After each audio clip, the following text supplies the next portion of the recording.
Mensuri Gakusei. Thank you for tuning in to Mizuchi Dojo Radio, a weekly podcast featuring some of the best martial arts in Western New York, having discussions on some very important martial arts concepts, or at least I think they are. I'm your host, Bill Reynolds, and joining me today are these panelists. We have Kris Davison, trained since 2014. He's an instructor at Pride Martial Arts and a 4th degree black belt in ITF Tae Kwon Do. We also have Guida, who, I guess, training since REDACTED, owner-operator of MSD Kenpo Karate since 2012, a 2nd degree black belt in Kenpo Karate. And we have Kris Poette, trained since 1990, 6th degree black belt in Bushido Kai. Thank you, gentlemen, for joining the panel this evening. The topic that I'd like you guys to discuss, brought to us by Mojo Dojo Pride Martial Arts, located on 9135 Sheridan Drive in Clarence, New York. Instruction is provided to youth and adults. MMA, focusing on Taekwondo and Jiu-Jitsu. This topic is martial arts. What is it good for? And certainly, I don't mean to say absolutely nothing, because I do believe it's actually good for many things. But I'd like the panel to share your perspectives, each individually, and then we'll get into a broader interactive discussion. Hopefully, we'll start alphabetically on this one. I think. Oh no, Rob Guida, you came up with this topic, so you start us off. Me? Hajime, sir, Hajime.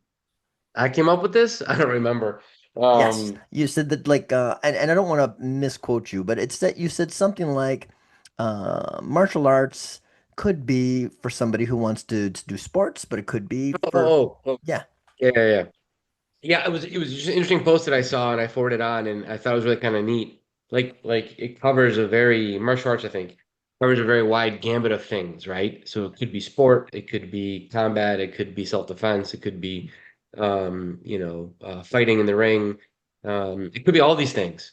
It should be self-confidence, self-reliance. And so I thought it was a really interesting post because it's like the person who's taking it needs to figure out what they want to get out of it and what they want to learn, right? And then they have to find a school that teaches what they're looking for, right? So if I want to go to for example, if I'm looking for a self-defense school, I'm not going to a Taekwondo school. Just kidding, Kris. Just kidding. Just kidding. I might not go to an Aikido school or Tai Chi school, for example. And I'm sure I'm gonna make some Tai Chi person mad. But if I'm looking for self-defense, I may not go to a Tai Chi school. If I'm looking for I'm curious, does uh, any of you guys here know, is there any school in the Western New York area that's teaching combat Tai Chi? I don't know. I know of a couple schools that teach Tai Chi and other stuff, but not specifically Tai Chi for fighting. combat. Yeah. Mostly. And I'm picking on Tai Chi for no particular reason. I just picked. No. I'm just curious. It just brought to mind. Continue. And yet, other opening thoughts for you, Robert. Yeah, another example, like if I wanted to do tournament fighting and hardcore sport karate fighting, I may not pick an Aikido school. I wouldn't be happy there, right? So not only do you have to understand what you're looking for, which can be hard sometimes, right? Because sometimes they don't even know what they're looking for. But you have to have an open and honest discussion with the owner to figure out if they even offer that. And then I think it's our job, honestly, to figure out what the students actually want. Be honest with them. Like I can't teach hardcore tournament fighting. Like it's not my background, right? I send my students to somebody else for that because they're better at it than me. But I'm honest with my students. I don't try to fake it. And I saw this YouTube video and you should be able to do this. So I think that's where the post kind of came from. And I thought it was really interesting, to figure out, like, there's so many different things that someone might want to get out of martial arts. I think what's really interesting though is figuring out like what are they really looking for? Like whose job is that? That's kind of an interesting point. Right. Kris, Poette. Okay, since there's two Chris's on here. Yes. Yeah, I think people go for mental conditioning, physical conditioning. Yeah, there's just as Rob said, I think people that are want to do self-defense, sport karate. I mean, the benefits I think are just countless. I mean, I've been studying martial arts since 1990, and after looking at several different arts, my gosh, and meeting different people, some people just like the sport karate aspect of it, and some like self-defense, and I've come across some students that just don't like sparring. They just don't want to spar. And I see some people like Kris Davison who loves to spar. So it's I think there's many different reasons. Well, to make this more personal, because I think, I feel like if we just stick to, what is it good for? We'll all say lots of things. So I do appreciate, Rob, you're saying, well, what's maybe a better or more interesting question is, what does the student want out of it, given all that's possible? And that is to say, then, is it our duty as instructors to figure that out? And I think you are so interested in the concept. Well, it's also part of their responsibility to look for a school that can give them what they want, but they might not know what they want until they get to a school, and they might have to change off. So to make this even more interesting, hopefully, Kris, Poette, Hmm. what is it that you tried to get out of martial arts? What, not necessarily what drew you to it in the past, well, if you want to say what that was, but also why do you do it and still? I'm pretty sure my body would seize up now if I stopped, Bill. Like I've been doing it for, like I think my body would just stop. Mm-mm. I no, I you know, um, So you train out of fear. Okay, I did okay. exactly, exactly. Like it's. I mean, you know, as I approach my upper 30s, as well, it's you just no, I think I continually train to stay physically active. And I've always loved martial arts, so it's the physical thing for me as well. And also the mental. It's training with Rob and in the Kenpo system. I find myself there's just so much curriculum. It's really just pushing the mind, just try to remember all the stuff. So that's what I love about it. It really challenges the mind as well as the body. I think that's why I train. It's all the same 20 techniques, Kris. I still haven't figured it out yet, but that's what you say. And only one stance. In only one stance. That's it. Oh yeah, no, before we move on to Kris Mhm. Davison, Robert, what is it that attracted you or maintains you in martial arts yourself? What is it about martial arts that you why you do it? Yeah, I think like most of us who've been doing this for a long time has changed over the years, right? Hmm. Like when I started at 16 with Praying Mantis Kung Fu, and I wanted to get tough and I wanted to learn how to fight, and I was going, yeah, I wanted to, I was going to college, and I wanted to, like, I don't know, learn how to defend myself and all that kind of stuff. Um, and then over the course of all these different martial arts I tried and all these different things I've experienced, I kind of had my goals changed throughout the years. Hmm. And so I kind of followed that path of what I was looking for. And I currently train, honestly, for the same reason that I think probably all of us do. Like it's just it's at the same time the most frustrating, rewarding, challenging, awesome thing that you can do at 50 years old. Like I tell people, the last hard belt you do is the belt you're currently on, Hmm. right? The stuff you're on right now is the last time you're going to do hard stuff. And then you go to the next belt, and that belt's not hard anymore. Then Hmm. that belt's hard, right? And so um, it's that mental challenge that keeps you young, along with the physical challenge that keeps you young. And I mean, we're all in our, what'd you say, Kris? All in our 20s? Give or take. Yeah, give or Upper take. 30s, as you said. We're all in our 20s. And so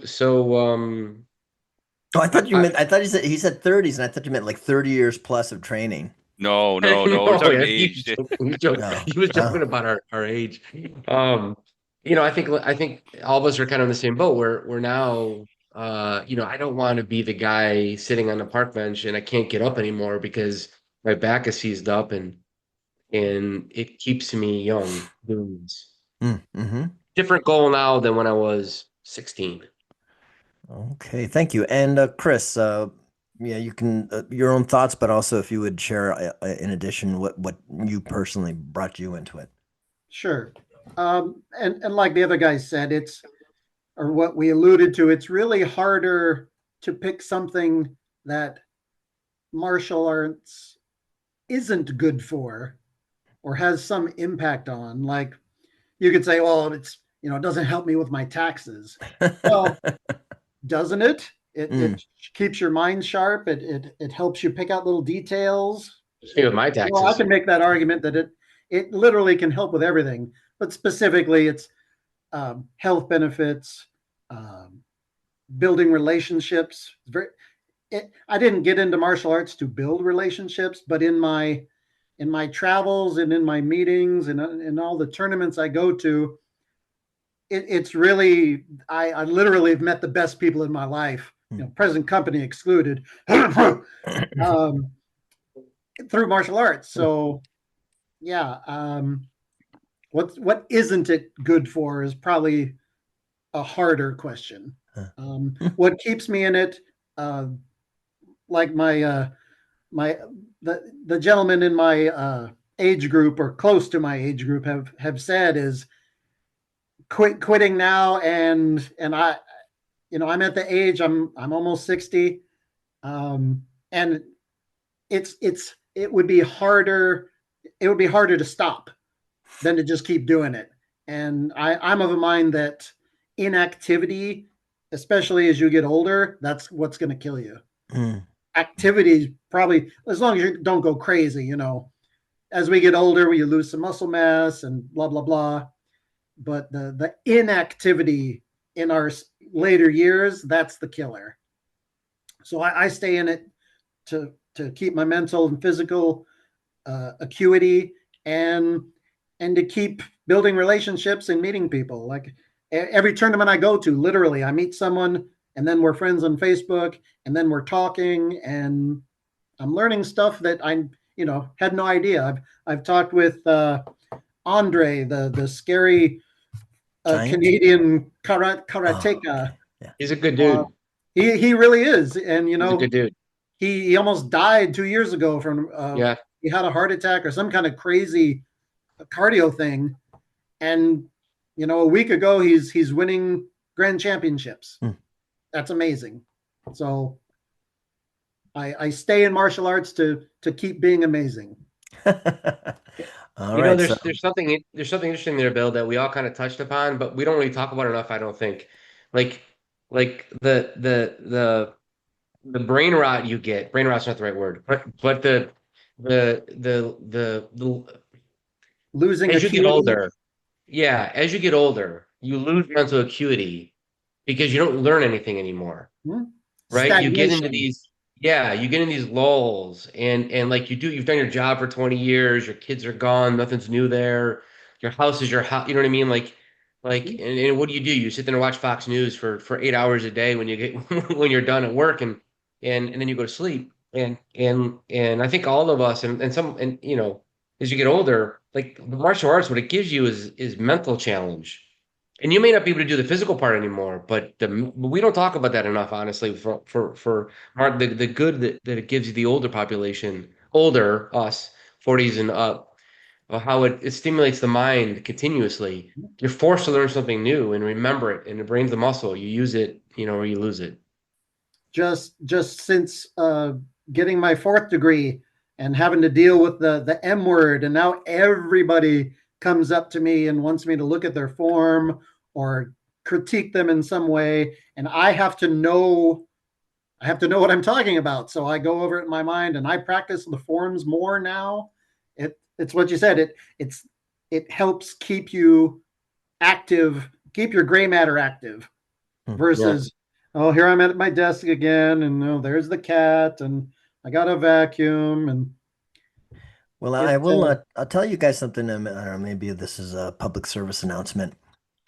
What really is demonstrable as the killer in old age is not a lack of having very stimulating or challenging intellectual or physical tasks. It's um it's having a sense of purpose, to have a reason for getting up in the morning, to know Sure. what day of the week it is. And yeah, so something like karate where or martial arts, whatever it may be, kempo, TKD, whatnot. It's all Um, karate. it's all It's that all stuff. Yeah, it's all karate. But it's the fact that you have reason, there's meaning to your life, and so that's what keeps you in it. Really famous studies back in the 70s where guys were company men. They worked for over 30 years for the company. They retired and they were dead within a year. And it wasn't that like their company had protected them from disease or protected them from I guess Parkinson's disease or whatever. It was that they had nothing to do. They didn't plan to have any way of like having a life still. And so Yeah. they disconnected from life and died. So yeah, very dark, but that's me. So what I heard you gentlemen saying, that sort of in some ways broad categories that a person could, when they're considering, as Rob challenged them, what do you want out of your training? Why are you training a martial art? And you guys identified, people could be there because they want to get physically conditioned. They want to get stronger or more flexible, faster. I don't know. They want the mental conditioning, the challenge of, all the different techniques and information and analysis. And then I think you mentioned, although you didn't mention today, but Chris, in prior episodes, you've mentioned that there's a social aspect to this, families there, or as I have talked to some people, not me, they actually went there looking to make friends, and that's sometimes that's the goal is to like be with people and do stuff. I think was it you, Rob, who like shared about this woman who like she just wanted to get away and have something for herself for several hours and not Yeah. be with family. Yeah. Yeah. Yeah. That Yeah. was She her was reason. great. Yeah, Yeah. Yeah, she was great. Yeah, you remember her, Chris Shanda. I do. She, Yeah, yeah. Yeah. yeah, I mean, she came religiously for almost 5 years, 2 or 3 times a week, Yeah. never missed a class. She was never going to be good. She knew it. She didn't care. She wanted to get away from her husband for a couple hours and just something for herself. And like she was the best student in the world. You couldn't ask for a better student. She was getting what she wanted out of it. She got exactly what she wanted out of it. I knew what she wanted out of it. She was honest with me. I was honest with her. She was able to get promoted. She'd be a black belt by now if she would have stayed. Hmm. There's no reason why she wouldn't have been. I mean, she tried really. She progressed and tried harder than 90% of the students you would meet. Hmm. Hmm.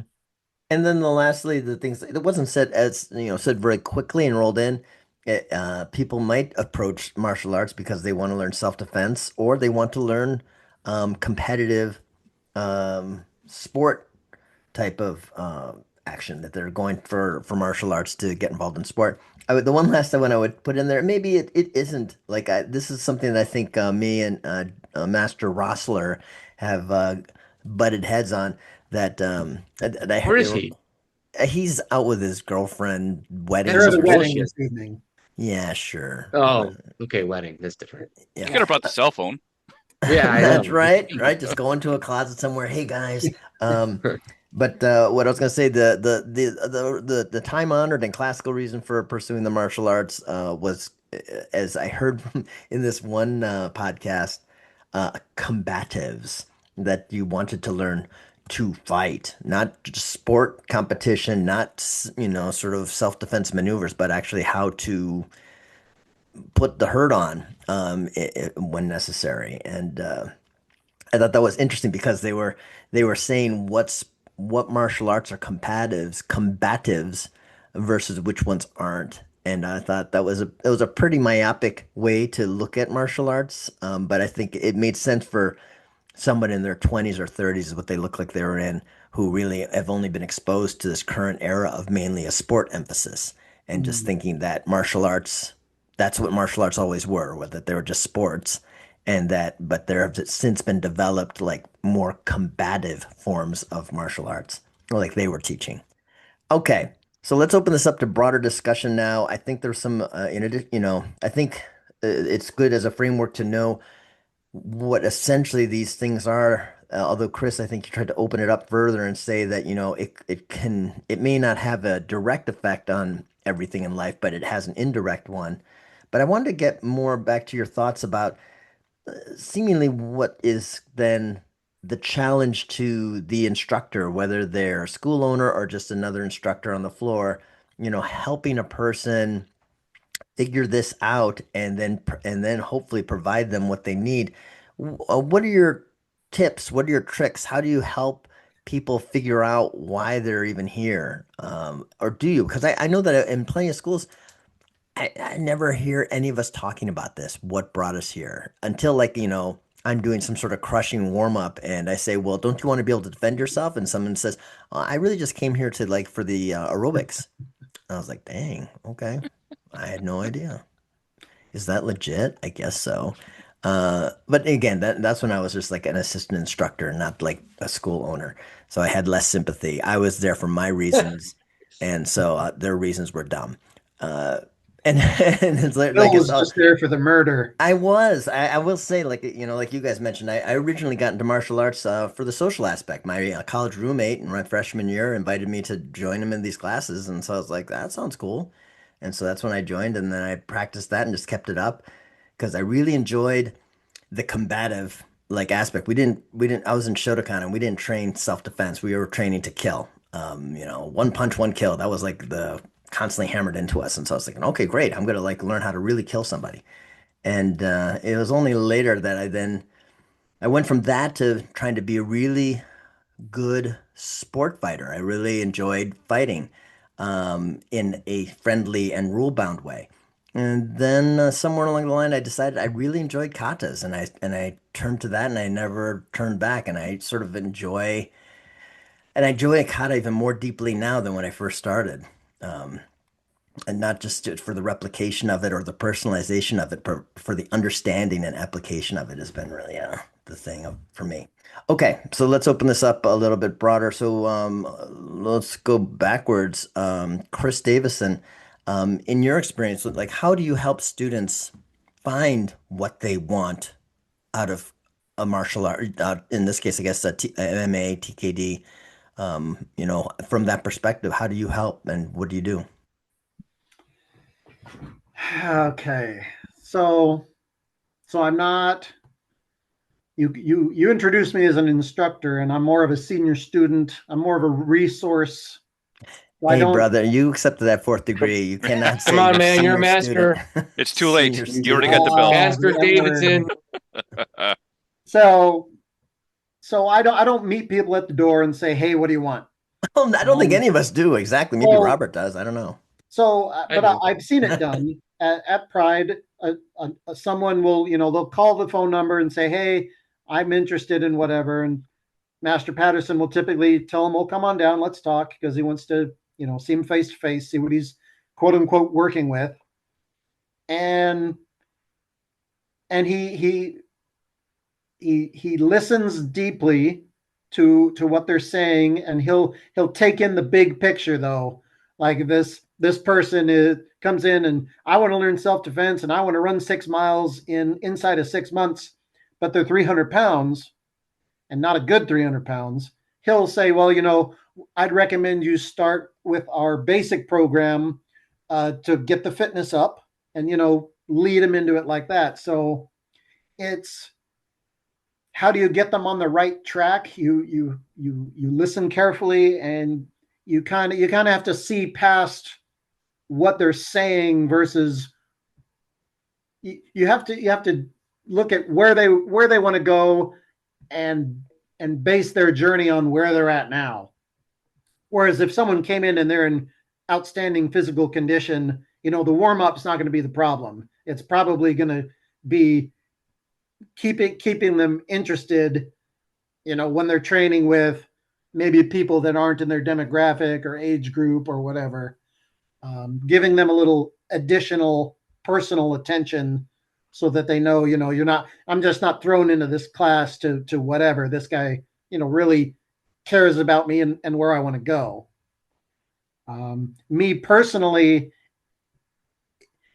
in my newer capacity, it's everyone comes up to me and wants a little bit of time about, can you watch my bow form? Or, hey, this move in Warang, is it right? Am I doing it right? Look at my footwork, give me some feedback. That's where I see myself right now. Hope that helps. Yeah, no, that sounds good. Kris Poette, your thoughts. What do you do to help students? What do you suggest other instructors do to try to help people in identifying why they actually came to train and then helping them get that? Well, if you're lucky, they'll tell you whether they're the train. But in some cases, you don't know why. Like for example, kids. Sometimes parents enroll kids.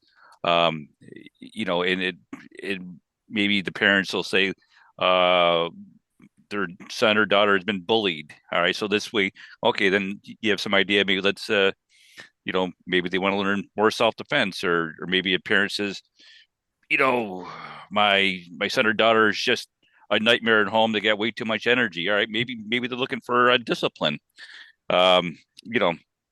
I think a lot of parents do kind of give you a hint on why they dropped their child off there. In some cases, maybe a young child is there and they want to learn motor skills. Yeah, I remember having a student that really couldn't do like a very basic knife hand strike. I just flipped the hand over and chop, just couldn't do it when they started. And then we worked at it, and now the students, like, their motor skills are so much better.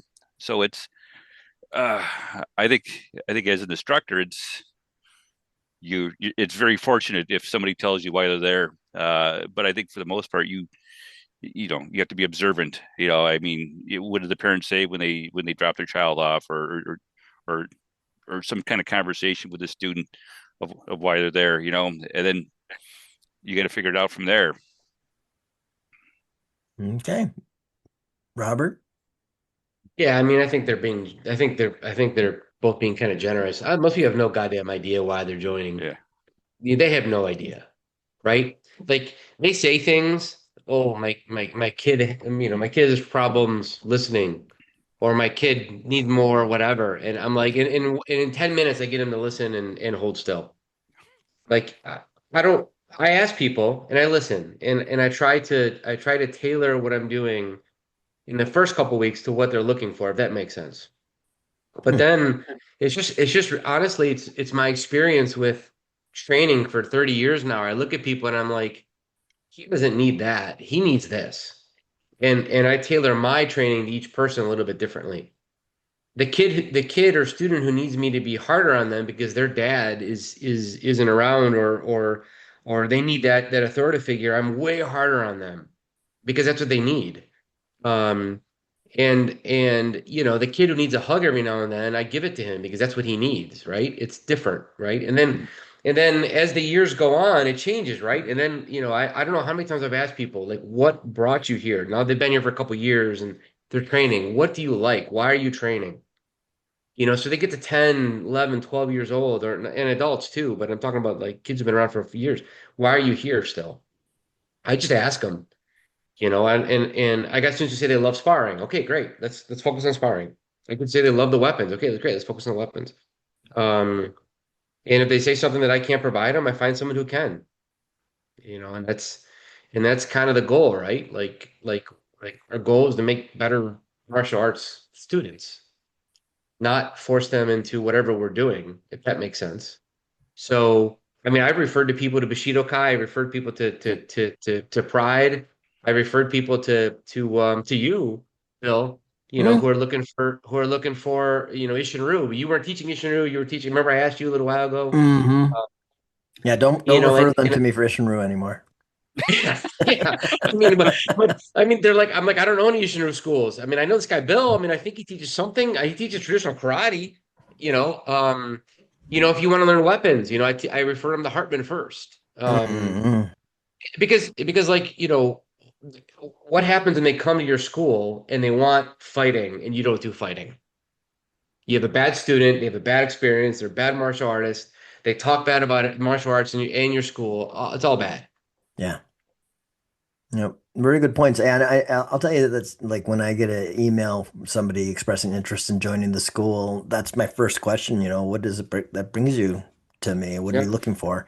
And I try to listen for what it is. And like as I think everybody is saying here tonight, we have like looks like 8 minutes left that that we're they have a rough sense, but I'm not the kind of refined sense that we're talking about here. Generally, there's just this like one of the common answers is I just always wanted to train in a martial art, Because and martial arts is cool. yeah, that's basically it. And they can't tell me, oh, I want to become stronger. I want to become more deadly. I want to sharpen my mind. I look forward to this challenge, or even say, I had one who said, well, I enjoy martial arts, but really I'm just looking for my people. I want to find a place where I can feel like I'm coming into family and stuff like that. I thought that was a really interesting That's a one. great answer. Yeah, That's a I good know. answer. It was a really good answer. And I said, well, yeah, I think, and I hope we can all feel like we say this. I said, I think that is the kind of neat thing about martial arts is that any school sort of tries to promote a sense of belonging and unity and family and so on. And so I think, they would have won wherever they ended up. I don't have to refer them elsewhere.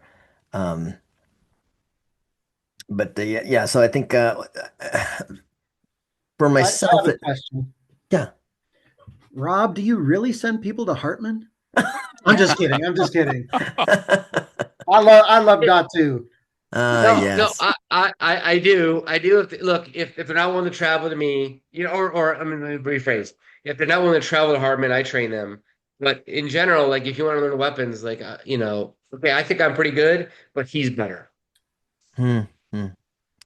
Yeah, I like sometimes I will ask people like where are they coming from if I don't have that information, and I'll usually tell them about schools that are geographically closer to them because I feel like Yeah. even that's like a big deal.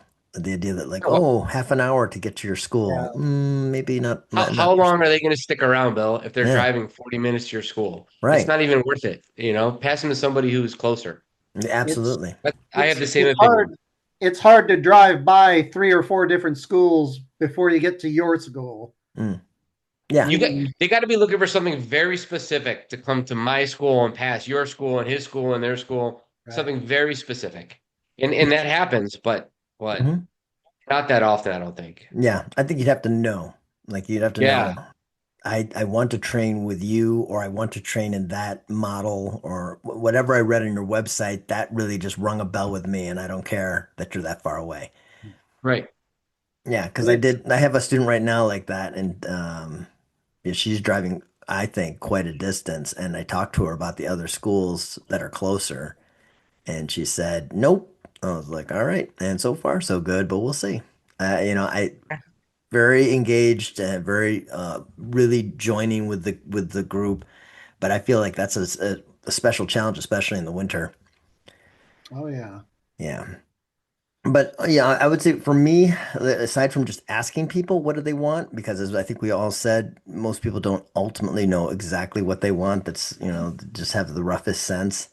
Um, I think like we're saying tonight and maybe in some future episodes, uh, you get to know these people as they train with you fairly quickly, especially if you're the school owner or if you're a senior student master who is there quite a bit. You'll see them and you'll get and you get a sense of, you know what I think. Like as Robert said, I think this is what they need. They need this. I can provide that. I'm gonna tweak my general presentation to help them better get what I think they need. Or I think, like maybe you implied, that you might realize, oh, you know what? They should go to this other school. I'm going to suggest it. You know, I don't I mean, think, that's the beauty of the trial, isn't it? Like yes, like that's you in get theory the somebody in trial. for 4 weeks or 5 weeks, and you're like it's not work. I mean, and it's happened so rarely, but it's not working out. I can't provide you what you're looking for. You should look at this school who can provide you what you're looking for. Hmm. It's funny when Renshi mentioned combatives, I instantly thought of weapons, and actually I thought of Datu too. I also thought of Staubitz for his Krav Maga, kill someone with a set of keys. It'll make me laugh. Yeah, man. Where's he been lately? Does he have a baby or something? They have, I want to say she's coming up on a year old. She's not brand new. Okay. Yeah, I think so. You're right. Maybe it's not brand new, but yeah, miss that guy. And he's always had some I do very too. He's I don't want to blow smoke up his ass. He's always in the conversation. He's always got a unique perspective, Come on back, Derek. We miss you. yeah. Okay. Final thoughts. How do you help identify for a person what they're looking for out of martial arts, and how do you help them get it? If they have an idea, great. If not, look at the whole package, listen to what they're saying, and make your best guess. And if it's something you can't provide, like Rob said, maybe refer them to somebody. At least they're starting a martial journey versus, playing Xbox. Yeah. I think you got to be honest with yourself too, what you can do, what you can't do. Like as teachers, like even those of us who call ourselves master say that we're not teachers. Like we have to be honest. Like I have yet to say the M word, sir. no sirs for me, please. Oh yeah. What we're good at, what we're bad at, and if we're honest with ourselves and honest with our students, I mean, it's better for everybody. Chris Poette? I concur with everything that Rob and Chris said. I totally agree. Yeah, I don't know. Yeah, just keep on trying to train them hard, I guess, and and if they're if they And need to then school let closer, God sort them out. exactly. I'm with you. Yes. Train them hard and let God sort them out. Yeah, I think I like that last point. I'll emphasize that what you said, Robert, which was one of the best ways to help people figure out what they want out of training with you is to know what you do. What do you train? Where are your strengths and where are your lacks of relative interest in what to train people? And knowing that right off the bat can help that person quickly realize that they're in the right place or that they should possibly be looking elsewhere and helping them. Yeah, different topic, different podcast, but that's a good topic too. Instructors have no idea what they're good at. They're just out there winging it, pretending that they're fighters and they're not, or pretending that they're whatever. Wow. Okay. That's a good Yes. one. And with that, I'll say yame. Thank you, panelists, and thank you, listeners, for your attention. We'd love to hear your thoughts on this topic, and you can share them to our threads at Mizuchi_dojo, or you can email us at mizuchi.dojo.hanbu@gmail.com. Also, please consider supporting this podcast by subscribing via our Patreon. For $1 a month, you'll not only help keep this podcast on the air, but our dollar subscribers can vote on what topic our panelists will discuss in the future episodes. Higher contributors can have their feedback read on air, and even higher contributors can have a regular shout out for the martial arts school of their choice. You can find more information about this in our show notes as well as on our Patreon page. Mata Yasai.